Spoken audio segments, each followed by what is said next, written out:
Hello YouTube, I am the StarChild and welcome to Tentai Kensoku. Today we're exploring the movie American Tail by Don Bluth. These middle planets are the most famous ones, brimming with nostalgic energy. An American Tail is one of Don Bluth's most famous movies. He partnered with legendary director and producer Steven Spielberg on this one, with the main character Fievel Mousekewitz becoming the poster child for Ambulation, Steven Spielberg's animation studio. It was a box office smash and got stellar reviews, and became the highest grossing non-Disney movie at the time, as well as the third highest grossing Don Bluth movie behind The Land Before Time and Anastasia. An American Tail, like other Don Bluth movies, has sequels that he was not involved in. There are a total of 3 other movies in this franchise, with Fievel Goes West probably being the most well-known amongst 90s kids specifically, and the most successful of them. Likely because Spielberg was still involved at that point. Definitely a moon we're visiting in the future, it's almost as big as the original. The other 2 are The Treasure of Manhattan and Mystery of the Night Monster, both were direct-to-video releases. There was also a CBS show produced by Spielberg called Fievel's American Tales, and it followed the events of Fievel Goes West that only lasted about 13 episodes. The movie opens with a glimpse of the Mousekewitz family during Hanukkah in their home. Here we're introduced to the main characters, Mama and Papa, who are only ever referred to as such, Tanya, the daughter and the oldest, and Fievel, the main character. There's also a baby, Yasha, who exists, I guess? The baby isn't super important. Actually, you'll notice that they just kind of vanish at some point during the movie. This was actually due to production difficulties and cuts that removed a decent amount of scenes that we'll talk about later. Mama is the more level-headed parent, while Papa is the more playful and jovial one. He's riling up the kids with his violin playing while they dance around before bed. Mama tries to get them to calm down so they can go to sleep, but it's Hanukkah and Fievel wants presents. This is where he gets his signature hat, and we find out it's been passed down 3 generations. And Tanya gets her signature babushka scarf. Papa sits the older children down and begins to tell them a bedtime story about the mouse of Minsk, who was apparently so massive that he terrified all the local cats. But at the mere mention of the word cats, Mama immediately shushes him. This steers the conversation to the good old US of A. Papa hypes up the kids with tales of mouse holes in every wall and breadcrumbs on every floor. They're loving it. But Mama is understandably suspect because who came up with that idea in the first place, right? Honestly, the only true thing he says here is that you can say whatever you want, but even that's debatable at this point in time, but this was made in the 80s, so maybe it was more realistic. Papa ends the hype with a statement, "There are no cats in America," and is shushed again by Mama saying that they will hear you like the word cat has Beetlejuice powers or something.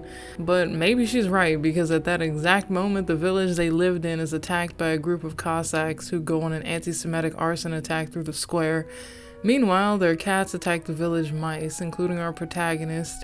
Just like in The Secret of Nim, Don Bluth does an amazing job with the animation and music in these action scenes. Everything is so chaotic, and the sounds lend to how harrowing the scene is. Humans and mice alike are running for their lives while being attacked from every angle. You can really put yourself in a mouse's shoes as well, because the cats in this movie are not only massive in comparison, but they all sound like lions and shit, which just makes it a whole lot more terrifying. I just want to say this too, like, looking back at this movie as an adult, Fievel is the reason his ass keeps getting lost and shit. Like, he's the most defiant child for no reason. Bro, you're like 5 years old, you have nothing to prove. For some reason, he thinks that it would be a good idea to go outside with a pot and a wooden spoon and bang it around and yell to scare the cats away, as he says, which did nothing but expose his location. This leads to a cartoony chase sequence that Fievel is able to escape from, albeit kind of drunk. His mother demands that he never does that again, but we all know his ass don't listen. Papa reiterates that there are no cats in America as they watch their house burn. The next scene, we find that the family has made their way to Hamburg, Germany to board a ship to New York. Fievel continues to be annoying and stops the promenade to ask random things, prompting Papa and eventually everyone else in line to yell at him to keep walking. On the ship, Fievel discovers a barrel of fish, which Papa explains are herring. He then tells Fievel that there are all kinds of fish in the ocean, which piques his curiosity, and he runs off yet again to see all the fish off the side of the boat. But wait, it was a fake out because he just ran to tell his mother about the fish, and he definitely won't run off again and cause a huge amount of emotional damage to his family, right? Anyway, this one's a musical, which leads to our first song. But there are no cats in America, and the streets are paved with cheese. Not only are there cats here, but people on the internet borderline worship them like it's ancient Egypt or something. The song is a reference to the whole immigrants thinking that America is this prosperous wonderland, echoing sentiments that Papa had in the beginning of the movie. Even having the line, "the streets are made of cheese," is a play on "the streets are paved with gold" that I'm sure we've all heard at some point. It's intertwined with Papa and various other mice from all over the world telling their harrowing tales of loss due to encounters with cats, further emphasizing their worship of this idealized America. Later on, we reach a point where the main plotline of this movie is set in motion. Fievel again doesn't listen to his parents, and during a storm at sea, he makes his way to the deck of the boat to see these damn fish. He even throws his hat up there so he can have a reason to be disobedient, then he ends up getting himself washed away as Papa desperately tries to grab a hold of him. The sea takes the form of a monstrous beast, beautifully portraying the fear of being swallowed up and lost at sea. The family arrives at Ellis Island without Fievel. Papa has to correct himself when asked how many there are in the family, and you can see the pain in his eyes. We learn that Tanya's name was changed to Tilly for some reason. Now, I know this was a real thing immigrants had to deal with. Back then, they would be given really generic English names because non-UK, European, or even Asian names were quote-unquote too hard to pronounce.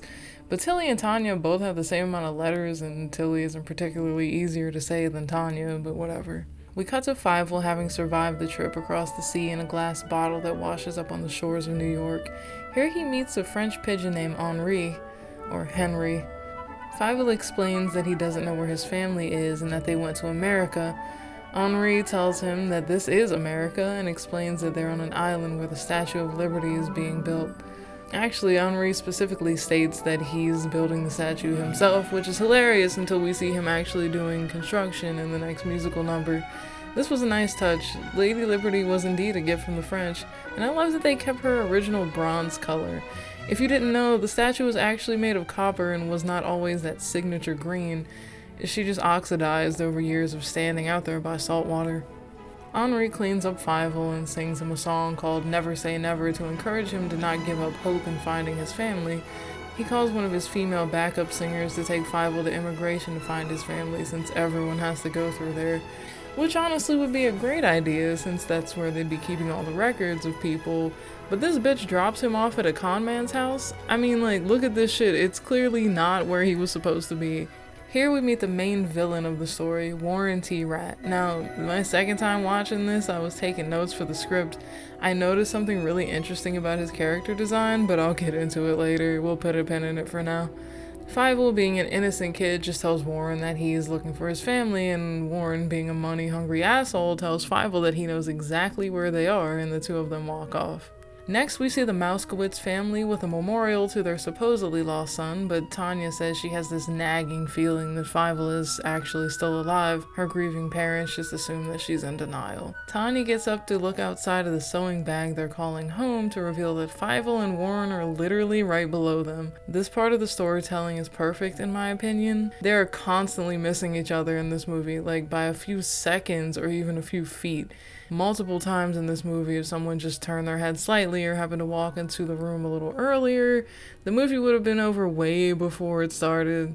I think this perfectly instills the frustration into the viewer. Like, we know that they're so close to finding each other, but they don't. I imagine if you lost someone like this, the thought that they might just be right there or just out of reach would cross your mind a few times. Anyway, Warren actually just sells Fievel to a sweatshop. It doesn't last long, however, as Fievel gets inspiration from his father's version of Rapunzel to escape out the window by tying blankets together and then mimicking the prince climbing her long hair. For some reason, these idiots never thought of that and even bash him for it, except for this kid named Tony Toponi, a street-smart teenage boy who decides that Fievel's name sucks and starts calling him Philly, which honestly sucks more, but whatever. He quickly finds out about Fievel's penchant for running off because this kid is gone before Tony even gets out the damn window. We then get a montage of Fievel wandering aimlessly around New York. He even gets chased by a crackhead and ran over by a train and almost trampled by horses. You know, New York stuff. Eventually, Tony happens upon him again and hits us with this line. Listen, you go running off like that and you're gonna get yourself seriously lost. Where was this kid at the beginning of the movie? Because Fievel actually listens to him. They come across an Irish mouse named Bridget who's holding a rally to encourage the other mice to stand up to the cats since they all came to America to have better lives, and letting the cats push them around is counterproductive. Tony sees her and probably needs to change his pants after that. They fall in love at first sight and it's sealed with a kiss, which was set in motion accidentally by Fievel. The little one goes on to speak to the crowd himself, parroting the line that his papa said, "There are no cats in America," but lo and behold, there sure are. The entire marketplace gets ransacked by a gang of cats. They run through pretty fast, but the shading, animation, and the sound mirror the attack at the beginning of the movie, especially the red lighting being reminiscent of the fire. Bridget meets Fievel, and she and Tony take him to a mouse named Honest John, who apparently knows everyone. We find out that the reason for this is that he's an alcoholic who only knows people that are registered to vote so he can commit voters fraud. Soon, the richest mouse in town, Gussie Mouseheimer, who I can only assume learned to speak from Barbara Walters, shows up and proposes to have a rally about doing something about the cats. We must have a wowie. A wowie? What's a wowie? She leaves and Bridget asks Drunkard John about the Mousekewitzes, but he doesn't know them yet since they aren't registered to vote. We go back to Bridget's place where she puts Fievel to bed, telling him about how her parents were killed by cats 2 years ago, but she's sure his are still alive. This leads us to the most iconic scene in the movie and what it was really known for back in the day. Somewhere out there, if love can see us through.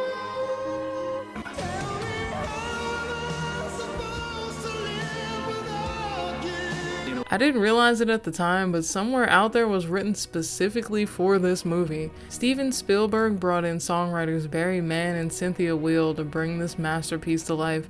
The composers say they felt no obligation to create a radio hit, but boy did they. This song hit charts all over the world, even making it all the way up to #2 in the US and Canada. It won 2 Grammys, Song of the Year and Best Song Written specifically for a movie.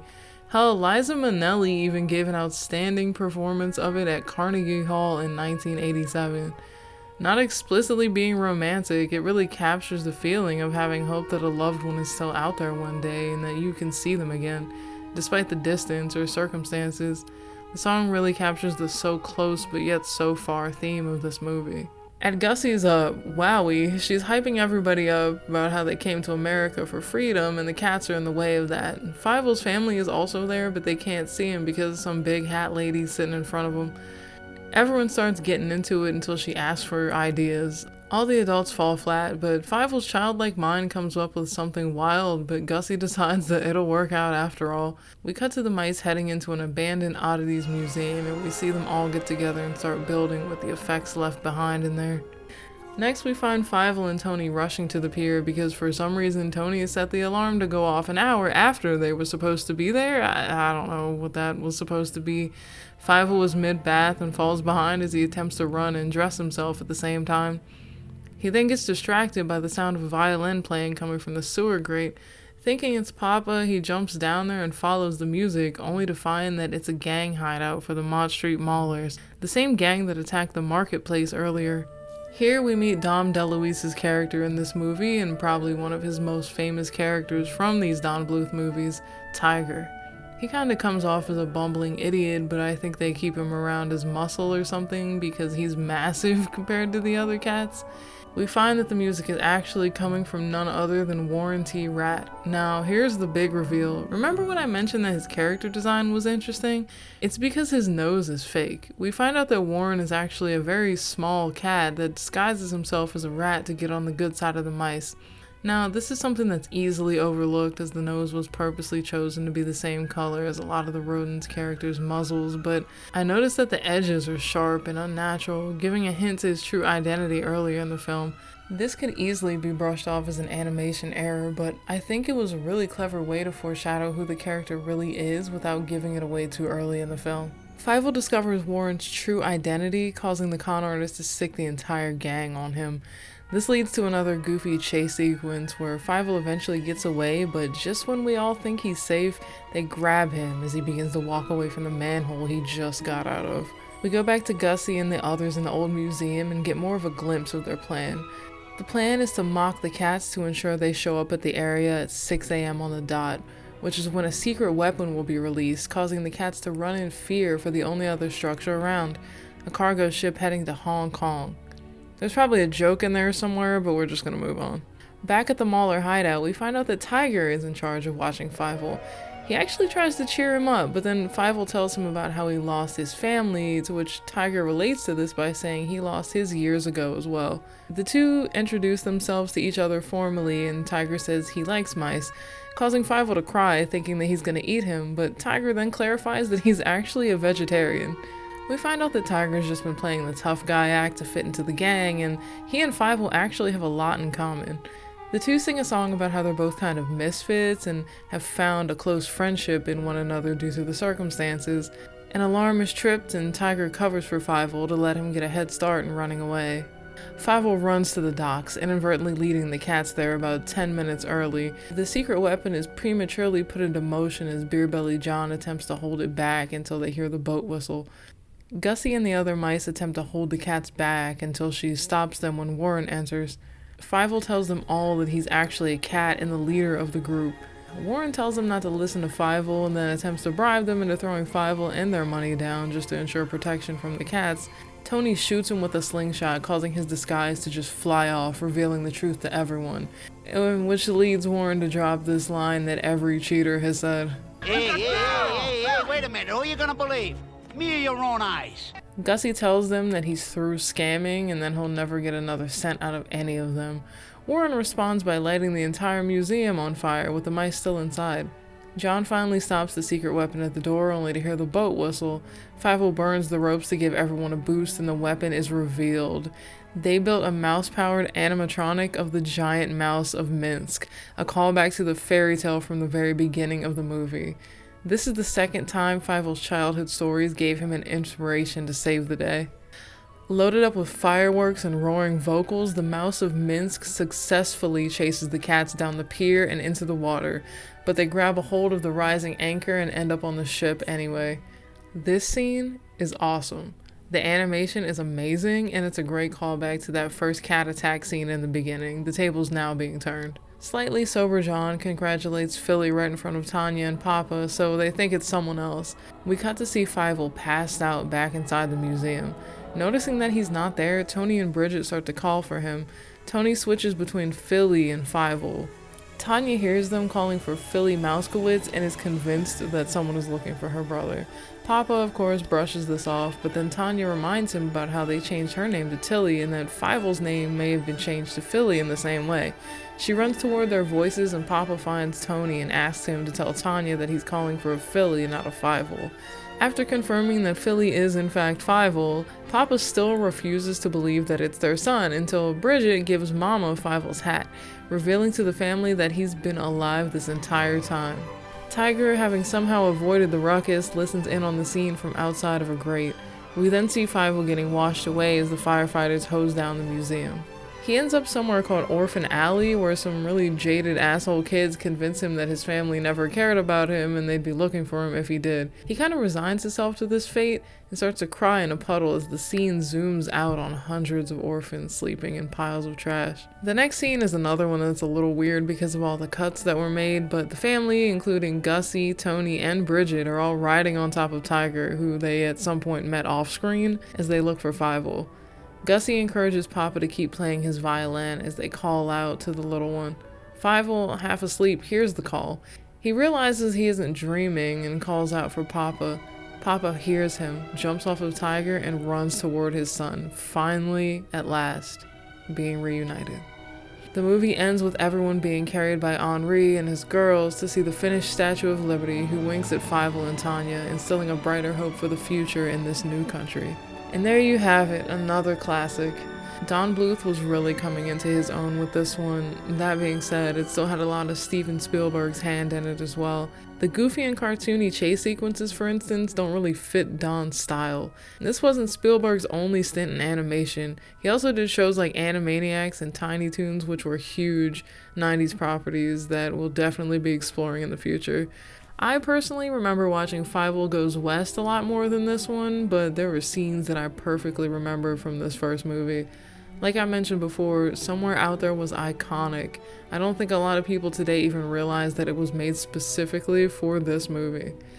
I remember my mom would mimic the kids' off-key singing voices instead of singing it normally when we were at home. Alright, so let's channel someone else's memories on this.